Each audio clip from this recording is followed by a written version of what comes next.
Olá pessoal, sou Gustavo Vanck, técnico em segurança do trabalho, auditor interno de SGI e consultor de SGI, Sistemas de Gestão Integrado, Qualidade, Meio Ambiente e Saúde e Segurança do Trabalho.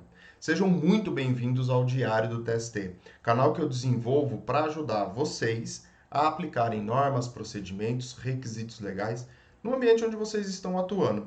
E hoje eu quero conversar com vocês sobre uma norma regulamentadora que foi alterada, era para ter sido entrada em vigor, foi prorrogado para agosto e prorrogaram de novo para 2022. Então, fica até o final do vídeo, aproveite esse conteúdo para aplicar no seu dia a dia e aumentar o seu conhecimento.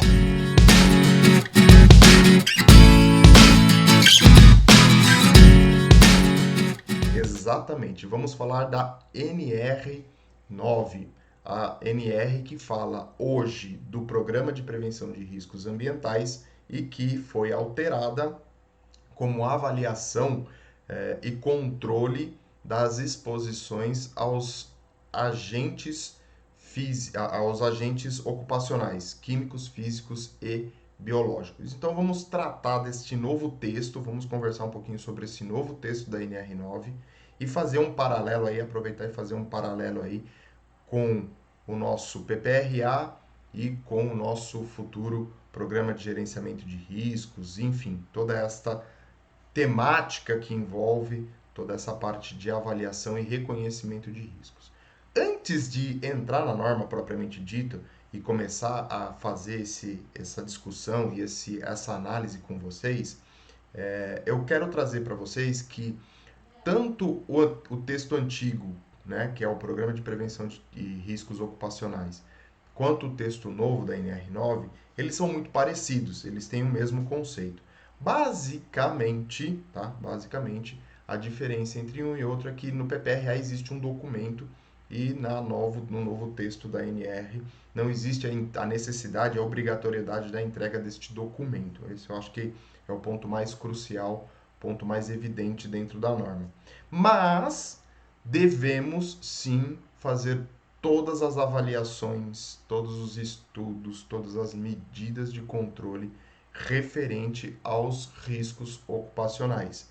Então, isso foi uma parte que permaneceu nesse novo texto. E eu estou falando disso porque muitas vezes a gente pode imaginar que por conta da norma ter sido alterada e eu não preciso mais entregar o documento e tudo mais, eu posso aliviar em algumas situações. Não, né? Nós devemos intensificar as nossas avaliações, nós devemos intensificar as nossas medidas de controle. Por quê? E aqui eu já vou fazer o link com o programa de gerenciamento de risco e com o inventário de riscos. Porque lá no nosso gerenciamento de risco ocupacional, no nosso programa, no nosso inventário de riscos, ele vai precisar, ele vai ser obrigado a englobar todas estas situações. Então não muda na nossa avaliação de risco. Isso é muito importante. A gente tem que continuar fazendo as avaliações de maneira adequada, continuar olhando para os riscos ocupacionais e intensificar isso. Porque quando a gente fala de programa de gerenciamento de riscos, ele é mais abrangente. Quando nós falamos de inventário de riscos, nós vamos olhar para cada atividade, para cada situação dentro da organização. Não que isso não deveria ter sido feito antes. Aliás, isso deve ser feito sempre, né? Essas avaliações, esses reconhecimentos de risco. Então, sempre você tem que estar focado. Você que atua na área de saúde e segurança do trabalho, ou mesmo que atua na área de qualidade, de meio ambiente, e que quer uma gestão, que quer uma empresa saudável, que quer uma empresa segura, que gere menos resíduos, que gere menos não conformidades por conta de produtos, por exemplo, você tem que constantemente avaliar os processos da organização. Isso é o importante, né? Você ter este mapeamento e entender como a organização funciona para que você possa adotar as medidas adequadas para cada uma das situações. Então esse é o recado, a dica que eu dou principal para vocês. Mapeie os processos e entenda como os processos funcionam, não de maneira superficial, mas no detalhe, porque aí você vai ver que a aplicação da NR9 fica muito mais tranquila, fica muito mais fácil inclusive de adotar as medidas de controle necessário para cada atividade que está sendo realizada. Bom, vamos dar uma olhada no texto da NR e fazer alguns comentários em cima desse texto para que você possa aplicar ela de maneira adequada, de maneira que gere resultados para você. Bom, aí está o texto dela, o começo do, da NR, né? São as suas revisões. Eu vou passar meio que batido por isso, né? É só informativo de quando ocorreram as alterações. O sumário dela, então ela vai trazer o objetivo, o campo de aplicação.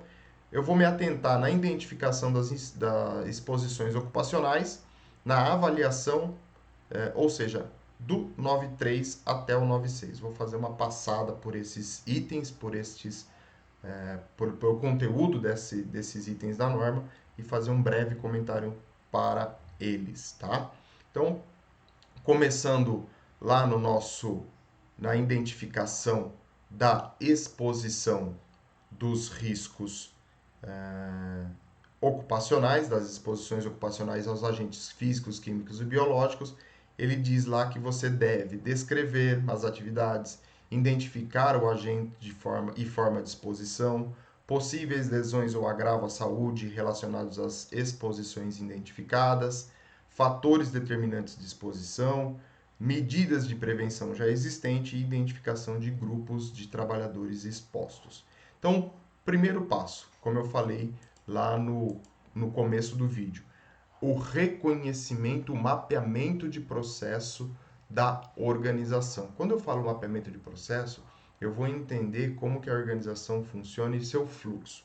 Quando eu defino isso, consigo claramente passar por estes itens. Claramente eu consigo identificar quais são as atividades dentro do mapeamento de processo.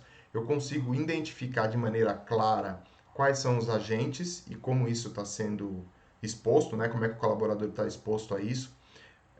Eu consigo ver quais são as possíveis lesões, eu consigo identificar isso de maneira clara. Fatores que vão determinar essa exposição, eu vou pegar os itens mais críticos e eu vou enxergar nesse mapeamento de processo e vou conseguir identificar quais são os grupos de trabalhadores. Quando eu falo grupos de trabalhadores, são aquele famoso grupo homogêneo de exposição, né? Os trabalhadores que realizam atividades semelhantes dentro de um mesmo ambiente, e aí eu consigo caracterizar isso como um grupo homogêneo de exposição àqueles riscos, né? Químicos, físicos e biológicos. Inclusive, falando de mapeamento de processo, tem um vídeo que fala aqui no canal sobre este conteúdo, como fazer um mapeamento de processo de maneira adequada. Se você não assistiu, dá uma passada lá e assiste, que eu tenho certeza que vai complementar este assunto que eu estou trazendo aqui para vocês. Outra coisa que ele fala também com relação aos possíveis agravos, a identificação do agente e formas de exposição e a descrição das atividades. Lá no site do Diário do TST, né, diariodotst.com.br, inclusive eu vou deixar aqui na descrição para vocês, existe uma planilha que eu elaborei onde você consegue já começar o seu inventário de riscos com estas informações. Está lá para você fazer o download de maneira gratuita da planilha. Então aproveita, corre lá no site e faz o download para que você possa utilizar já no seu inventário de riscos com estas informações. Então, a descrição da atividade, quais são os agentes e a sua forma de exposição, possíveis lesões e fatores determinantes e medidas de prevenção já existentes.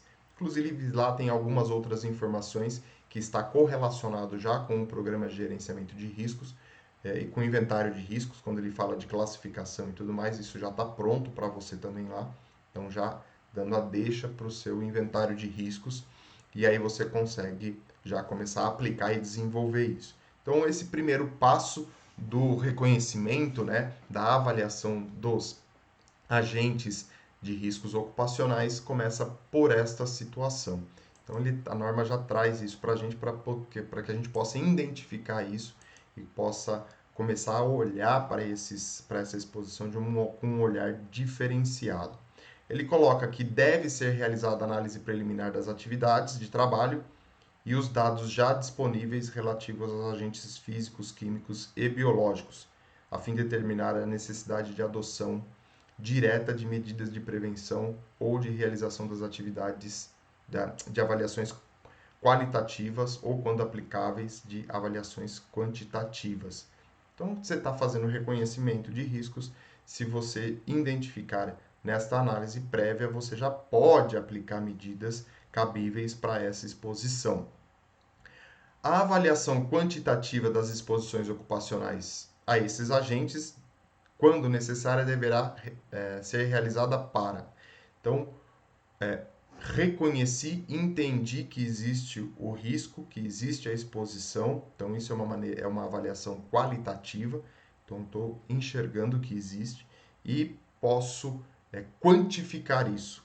Então, se for necessário, eu vou quantificar. Quando eu quantifico, eu preciso determinar, eu vou encontrar algo. O que é esse encontrar algo, né? É a comprovação do controle de exposição ocupacional aos agentes, dimensionar esta exposição e subsidiar o equacionamento das medidas de prevenção.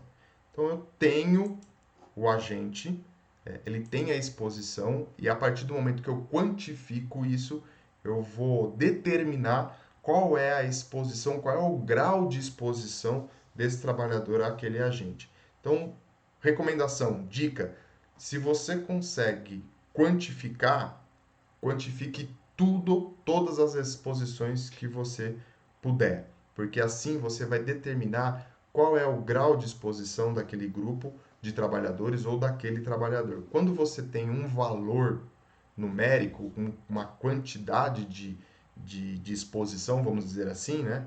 Você consegue adotar medidas mais precisas. Quando você tem uma avaliação só qualitativa, existe ou não existe o agente ali, fica um pouco mais complicado de você adotar as medidas.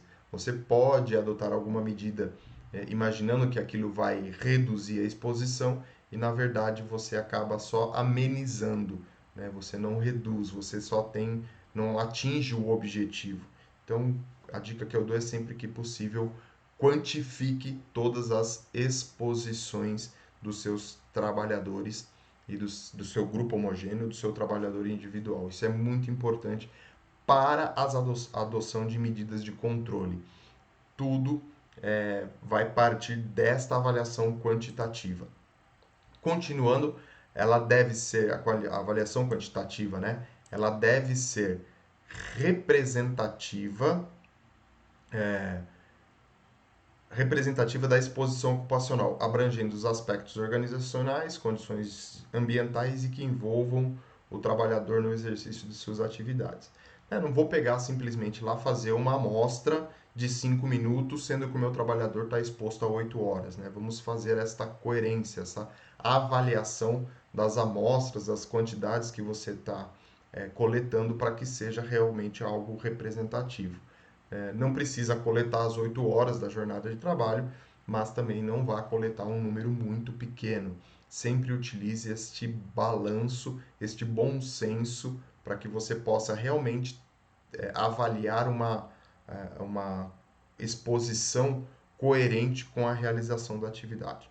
Os resultados das avaliações das exposições ocupacionais devem ser incorporados ao inventário de riscos, eu já falei isso para vocês, então isso está linkado diretamente com o inventário de riscos, com o programa de gerenciamento de risco. As avaliações das exposições ocupacionais devem ser registradas pela organização, conforme os aspectos identificados e constantes nos anexos dessa NR.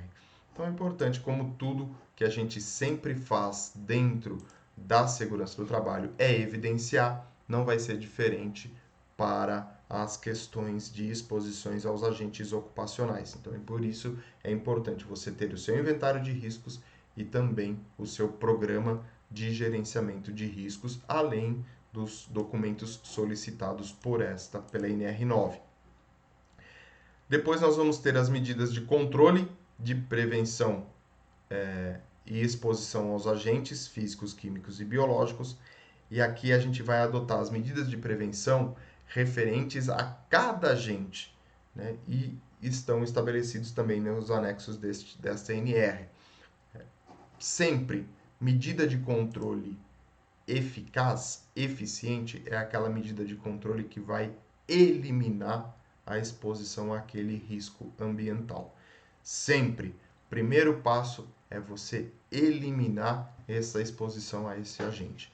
Feito isso, você está tornando o ambiente seguro e saudável. Depois, se caso você não consiga eliminar, você vai adotar outras medidas, por exemplo, equipamento de proteção coletiva, medidas administrativas, medidas de engenharia e, por final, o famoso EPI. Muitas vezes acontece ao contrário, né? A gente identifica o risco e já coloca o EPI na pessoa. Vamos fazer o trabalho inverso. É muito mais efetivo para a organização e gera muito mais resultado para a organização. Então, quando você elimina o risco, você tem uma propensão a um ambiente mais seguro e saudável. E aí o colaborador não vai precisar utilizar EPI. A gente sabe que EPI é uma coisa que incomoda, que atrapalha e que muitas vezes dificulta na realização da atividade. Lógico, existem atividades que não tem como você fugir da utilização de EPI, visto, por exemplo, a atividade de um soldador. Você não tem como eliminar o risco dos fumos metálicos provenientes da solda, visto que a solda é feita de maneira, algumas, né, são feitas de maneira manual e isso está ali diretamente, mesmo com sistemas de exaustão e tudo mais, você tem que acabar utilizando alguns respiradores ali, algumas máscaras, para que o colaborador não inale aquele fumo metálico. Mas, se possível, se você tiver como eliminar os riscos, faça isso. Esse é o primeiro ponto. Devem ser adotadas medidas necessárias para a eliminação, como eu falei, ou controle das exposições aos agentes físicos. As medidas de prevenção e controle das exposições ocupacionais integram os controles de riscos do PGR, então reforçando, e aí ela coloca aqui um detalhe a mais, né? Deve ser incorporado no plano de ação. Então, todo o reconhecimento de risco, a sua avaliação qualitativa e quantitativa vai gerar medida de controle, como nós estamos discutindo, e, consequentemente, isso vai estar atrelado ao seu inventário de riscos e, consequentemente, ao programa de gerenciamento de riscos, e você também vai incorporar isso, vai interligar isso com o seu plano de ação. Visto que você está reconhecendo, visto que existe medidas já existentes que estão ali sendo desenvolvidas e aplicadas, e medidas que você vai aplicar. Fazendo paralelo ali com o nosso PPRA, é o nosso cronograma de ação que estava lá no PPRA. Então você faz toda a avaliação, você faz todo o reconhecimento e no final tinha um cronograma de ações. Tá vendo? Não mudou. Você continua tendo que ter um cronograma de ações. Só que aqui a gente coloca ainda um plano de ação para estas medidas que você está agregando, que você vai colocar junto dentro das avaliações destas exposições. São medidas de controle adicional. E dependendo, conforme você vai avaliando e reavaliando estas exposições, você pode, em determinado momento, identificar uma nova tecnologia e aí você vai precisar implantar essa nova tecnologia. Vai também para o seu plano de ação dentro dessa, incluindo essa nova tecnologia dentro do seu inventário de riscos e dentro do seu reconhecimento dos riscos ambientais. Isso é muito importante. Plano de ação. Outro conteúdo que também está no Diário do TST. Então, procure aí no Diário do TST que tem um vídeo falando sobre elaboração de plano de ação para as diversas atividades dentro do seu gerenciamento de riscos ocupacionais, inclusive aqui na avaliação dos riscos e na identificação dos riscos ocupacionais. E depois ele vai trazer para a gente, no finalzinho aí, as disposições transitórias, que ele vai falar, enquanto não forem estabelecidos os anexos dessa norma, devem ser adotados para fins de medidas de prevenção, os critérios dos limites de tolerância contidos na NR15 e seus anexos. Então, a NR15 vem com atividades insalubres, e lá nas atividades insalubres tem uma série de anexos onde lá estão contidos os limites de tolerância para cada exposição. E o nível de ação, no caso de agentes químicos, que corresponde à metade do limite de tolerância. Então, nós temos os limites de tolerância adotados na NR15 e seus anexos, e o nível de ação, que é aquele ponto de partida que eu devo adotar medidas de controle, também contido lá na NR15, sendo adotado como metade do seu limite de exposição. E como nível de ação para o agente físico ruído, como sendo metade da dose. Então, precisamos nos atentar com relação a isso. E se eu não tiver nenhum limite de tolerância, nem para o ruído, e nem na NR15, nem nos agentes químicos, onde que eu vou buscar isso? Vou buscar lá na ACGIH. Então, se eu não tiver na NR15, por exemplo, para agentes químicos, eu vou fazer o uso da ACGIH para identificar as exposições e seus limites de tolerância, caso eu não tenha na NR15.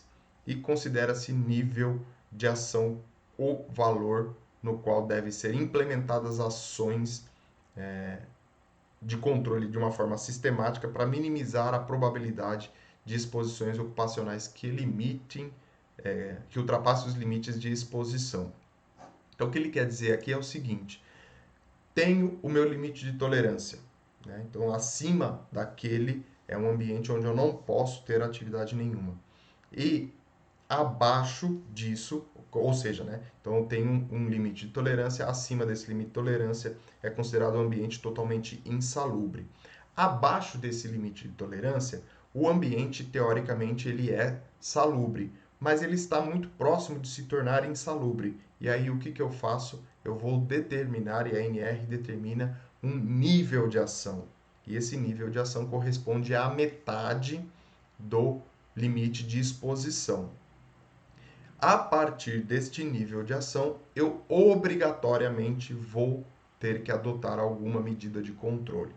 Então, se eu pegar, por exemplo, o ruído, né, eu vou ter o limite de exposição com 85 decibéis para 8 horas de exposição e o nível de ação em 80 decibéis. O que significa isso? Que a partir de 80 eu tenho que obrigatoriamente adotar alguma medida de controle, algum nível, alguma ação para controlar ou minimizar essa exposição a este ruído.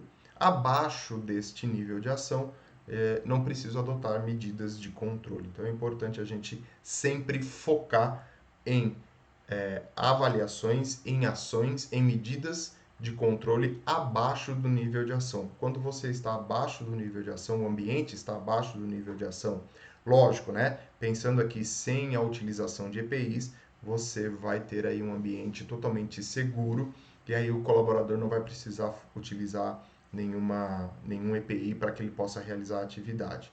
Mas você vai utilizar aí as medidas de controle para reduzir essa exposição também, junto, atrelado. Bom, eu fico por aqui. Era esse comentário que eu queria trazer com vocês para este vídeo, né? Falar um pouquinho deste novo texto da NR. Lembrando que o texto novo e o texto antigo, pelo que vocês viram aí, que a gente pode perceber, não existe a obrigatoriedade de entrega de um documento, porém, todas as avaliações que você fizer com relação aos agentes de riscos ocupacionais, ela vai estar linkada com o inventário de riscos e junto com o programa de gerenciamento de riscos ocupacionais, que está englobado dentro do seu gerenciamento de risco ocupacional. Então, está da mesma forma tudo mantido, vamos dizer assim, né? Não tem a obrigatoriedade da entrega do documento do PPRA, mas todo o restante, todas as avaliações, todo o plano de ação necessário para a exposição destes riscos estão mantidas, devem ser avaliadas e devem ser cumpridas. Então é muito importante que você continue atuando da maneira que você vinha atuando, né? Aplicando medidas de controle. E se você não tinha isso, comece a aplicar, porque não mudou muita coisa com a antiga NR9. E sim, você só mudou aí o foco onde você vai registrar estas avaliações. Antigamente a gente tinha o PPRA, hoje a gente vai ter a elaboração do programa de gerenciamento de risco. Mas, Gustavo, isso foi prorrogado para 2022, eu não sei se vai, se não vai. Faça o que realmente é o espírito da segurança do trabalho, é o espírito da gestão como um todo. E aqui eu estou falando de gestão tanto de qualidade, quanto de meio ambiente, quanto de saúde e segurança do trabalho. Seja prevencionista.